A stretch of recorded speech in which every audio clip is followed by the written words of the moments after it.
Good morning and hello.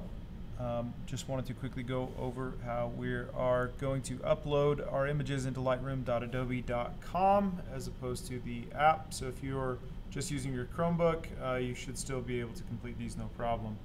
Or if you're using the app on your phone, hopefully that'll look similar.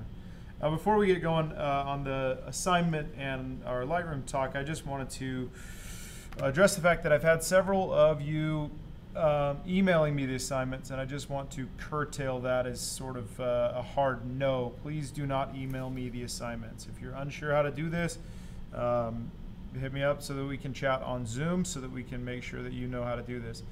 The instructions, excuse me, are I hope pretty clear. If they're not, they don't make sense to you for whatever reason, that's the time when you need to reach out to me or to whatever teacher you have and say, I'm sorry, I just don't understand. Can we please chat? You know, because if you're lost, you're probably not the only one. Okay, so textures. So to import our images after we take them, you're gonna plug in your phone or upload them to Lightroom, however you can get them to your computer. And then it's just like it is on the app here at school. We're going to come to the plus sign over here. It's going to ask them where we want to add them from. In this case, it's going to say what folder. And mine is my textures folder, which I put on my desktop. And then I'm going to hit Command A or Control A to select all of them. And then I'm going to hit Choose, and I'm going to hit Upload. Now, I'm only asking you to do 10 images. I've got apparently a bunch of duplicates as well. Yes. Then they will upload into Lightroom. Now I've noticed this a couple times. If you're having more than a couple hundred images on Lightroom, I have almost 1,800 here, right? For some reason, I don't know why, they get added in this really weird order. So down here you've got how they're sorted, right? So we've got your grid view or your tiled view here. But if we click this, we can go to reverse order, and then they'll show up at the top, and this is where they are. These are the images that I just uploaded, except that cool looking dog's there. Okay, so let's talk a little bit about textures in general, and then we'll talk about how to share a link out of Lightroom. So textures are essentially the surface of whatever we're looking at, right? So what do we mean by the surface, right? So if we're looking at all these cuts of wood here, we know they're cuts of wood obviously because we can see they're cuts of wood, but the texture that we're getting, right, is all these rough cuts from the sawmill and whatever. But it's just the surface here. We're not looking at the whole side or profile of an image. We're just looking at the surface, and this happens to be a collection of similar surfaces. But if we were to zoom in on just one of these, that would totally count, right? This bigger one here, right? If we just zoomed in like this, right?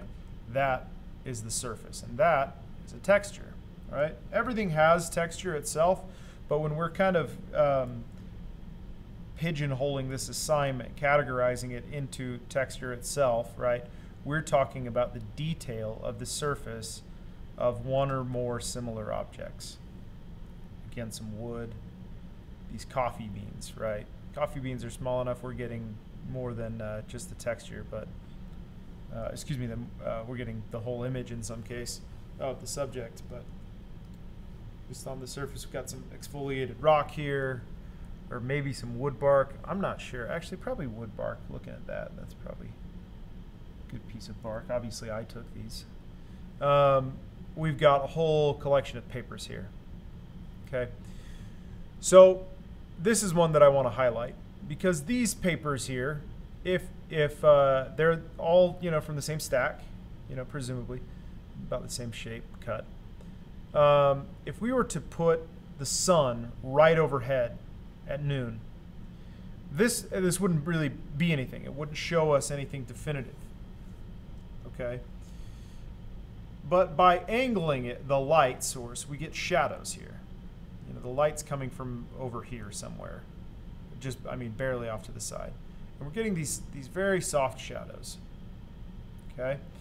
If we had a hard light right on top, we wouldn't really be able to see any detail of like the grain of the paper or the shadows that are falling, or really even sometimes the definition or outline of the shapes themselves. Right? So by utilizing light in a good way, so in your case you could use like a lamp or a flashlight or your phone light or something like that, or a friend's phone light while you use your camera phone, right? You can adjust the light to show the detail. A whole bunch of, is that fusilli or spaghetti? I don't know, dude. There's so many cuts of pasta and they're all the same thing. But anyway, again, a good illustration, right? This is kind of everything at once. We're filling the frame. We're using light. We've got the shadows. And we have repeating patterns. We don't need all of those to complete the assignment. The big thing that I'm concerned with is that you fill the frame. If you look at all of these are all examples of filling the frame. Right? There's nothing else that we can look at except except our surface texture. Okay? Filling the frame is super important to photography. It keeps your viewers' interest. If you have too much going on outside of your subject, eyes tend to wander and you lose the effect. Filling the frame. Filling the frame, right? Some nice, you know, rocks here. But yeah, showing texture here, all super important. This one is kind of where I would say they filled the frame, but their crop was a little off. If we look over here on the left, we can see the detail of whatever this is, and it kind of loses the effect. If we were to zoom in, right, just a little bit, now we have the repeating pattern without anything to distract it, right here with these lines from underneath, okay? So yes, they filled the frame. Oh, excuse me. But because of the porous nature of this, whatever this is, we sort of lose our effect here because our eyes are kind of drawn over there a little bit. Filling the frame, showing the texture of these evaporating soil.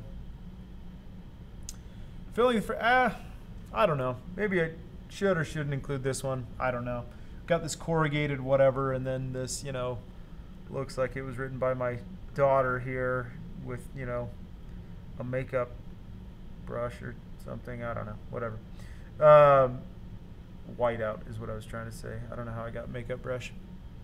But if this counts to you, I'd say this counts. The key thing here is that they filled the frame, right? They got all that corrugated material, really showing the detail of it. If it were me, I would just crop it like that, maybe. Filling the frame, showing the detail. Filling the frame, showing the detail. Filling the frame, showing the detail, using light in an interesting way here, right? We've got our highlights here, we've got our shadows here. This one's, you know, obviously if you have a drone, go ahead, but, you know, whatever. Cool paper. All right, so, yeah, there's the Morgans. Using your adjustments effectively here.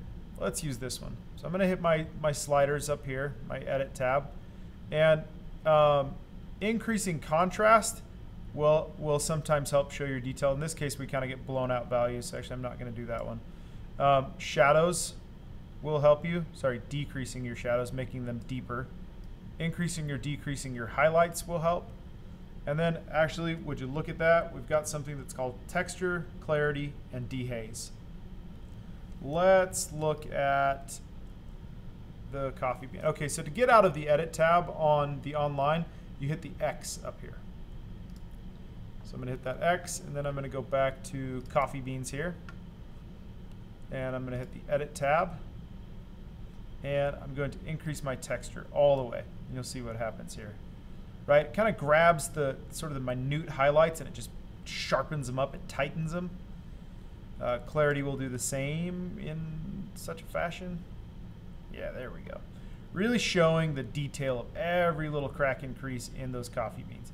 Now dehaze, if I go this way, this will give you that sort of that dreamy, you know, Instagram filter or whatever, where it softens the edges of everything. But in our case, we're not looking for that. We're going the other way. We want it to be just kind of this like deep, dark, gross texture, okay? And then we can decrease our shadows, decrease highlights, whatever. So play around with the edit tab. I'd encourage you to maybe edit one or more images this time around before we sort of make that a requirement. Yeah, just to get familiar with all our edit tab over here. Okay, so then sharing our 10 images. So you're familiar with the blue check mark by now. It's this guy here. So what you're going to need to do is pick your 10 favorite textured images. Okay, and I'm going to do all these. Unfortunately, this is the fastest way I can figure out how to do it. I guess you could create a gallery, but you're still going to have to select these individually at some point. So, okay, we're not going to include the whiteout no parking one just for fun. Okay, once you're here and selected, you can click up here where it says share. And this should feel pretty similar to something we've already done. So I'm going to name this textures, yours, this, and I'm going to hit show in albums, and I'm going to hit save. And honestly, I'm going off the cuff here, so forgive me if this is a little rough here, but looks like we're good. If we come up here, make sure you have anyone can view selected. And then we click the clipboard there. And that's going to copy our link to our clipboard on our computer, where we then can turn it into Canvas. Okay. If you have any questions, jump on the Zoom call. Like I say, honestly, I leave the Zoom tab open all day, but I'm only but I need to, have a break or whatever in the day. So I specify that I'll be on specifically for the last half hour of each class period. That's when you can guarantee I'll be here. But there's also a good shot that I'll just be on Zoom just kind of whenever. I just leave it open all day. So if you jump on and I see that you're on, I'll let you in and we can chat. So if you have any questions, please don't get behind. Just let me know immediately so that we can curtail any of this I didn't know what to do, so I didn't do it. No, that's not a valid excuse. I'm sorry. I specified. If it wasn't clear to you, then it's your responsibility to reach out to me so that I can clarify. Okay, so as soon as these are done, the onus falls on you to complete it. And again, if it's unclear, it also falls on you to address me that I wasn't clear. Does that make sense? I hope so.